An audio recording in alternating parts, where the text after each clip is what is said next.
one of the greatest threats to the African culture, I would say Congolese culture, sovereignty, it is the collective memory. Maybe the tropical weather has something to do with it. Let me explain. You see, if you want to preserve anything, a tropical place should be the last place to do it. A tropical place is good to generate things, but not to preserve them. Like metal, because the degradation process is much faster.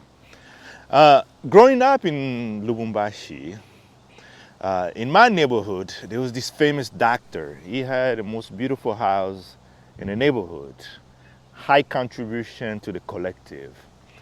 And there was one time a robbery took place at his house. They was able to apprehend all his family, put them in one room, and scuffling with the doctor, eventually they killed him. It was a tragedy for the city, for a neighborhood. His kid, it was a little bitty, it was unattended, it was left behind. And he was observing what was taking place. At the funeral, one of the guy who part of the group, one of the guy came just to check the pulse, maybe show a little sympathy for the family, the arrogance.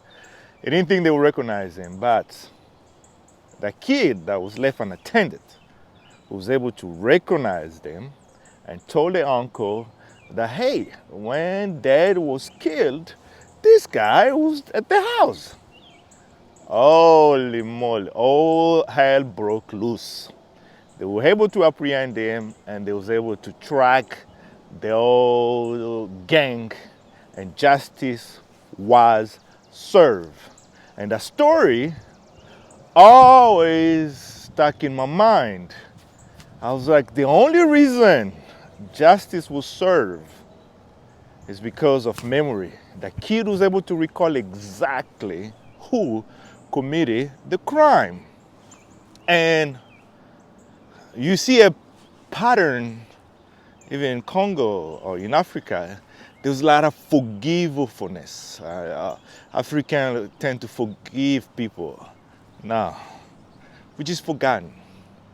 Maybe we cannot hold information for too long. And fast forward, we have in Congo, we had a president that ruled for 18 years. 18 years of nothing, you know. It took Singapore 30 years to transform. So if we give him 12 years, we think we can get to Singapore level? Nah. But the same guy is returning after 4, 5, 6 years later. Guess what? Everybody forgot. No one remember what he did. And I'm questioning what happened to the collective memory. There's sort of an amnesia is happening collectively.